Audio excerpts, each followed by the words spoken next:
Crypto market is dead.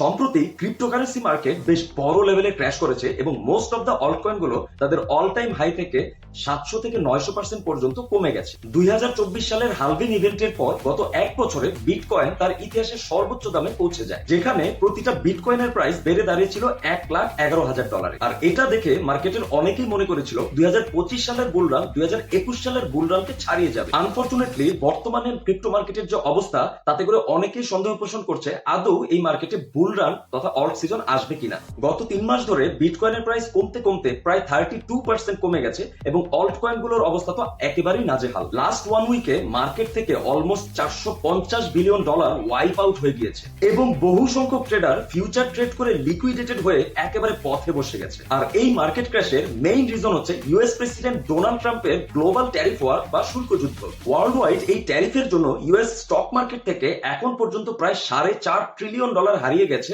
যা ইতিহাসের সর্বোচ্চ দরপতনের একটা রেকর্ড। বিটকয়েনের ট্রেন্ড লাইন অনুযায়ী বিটিসি এর নেক্সট মেজর সাপোর্ট লেভেল হচ্ছে $72,500 থেকে $68,500 রেঞ্জ পর্যন্ত। ইন কেস বিটকয়েনের প্রাইস যদি $66,000 নিচে নেমে যায় এবং সেখানে কিছুদিনের জন্য স্টে করে, তাহলে আমাদেরকে বিয়ার মার্কেটের জন্য রেডি হয়ে যেতে হবে। তবে 90% প্রবাবিলিটি হচ্ছে বিটকয়েন তার ট্রেন্ড লাইনকে ফলো করবে এবং এই 68 থেকে 72,000 রেঞ্জে টাচ করে বিটকয়েন আবার তার অল টাইম হাইয়ের দিকে পুল ব্যাক করতে পারে। সো যারা প্যানিক হচ্ছেন তারা প্লিজ একটু ধৈর্য ধরে ওয়েট করবেন বিটকয়েনের প্রাইস রিকভার হওয়ার জন্য। আমি জানি আপনাদের মোস্ট অফ দ্য পিপলের পোর্টফোলিও অনেক বেশি নিচে নেমে গেছে। ক্রিপ্টো মার্কেটে প্রফিটেবল হতে হলে আপনাকে অলওয়েজ কিছু রুলস ফলো করে ইনভেস্ট করতে হবে, যাতে করে আপনি মার্কেটের লং টার্মের জন্য আটকে না যান।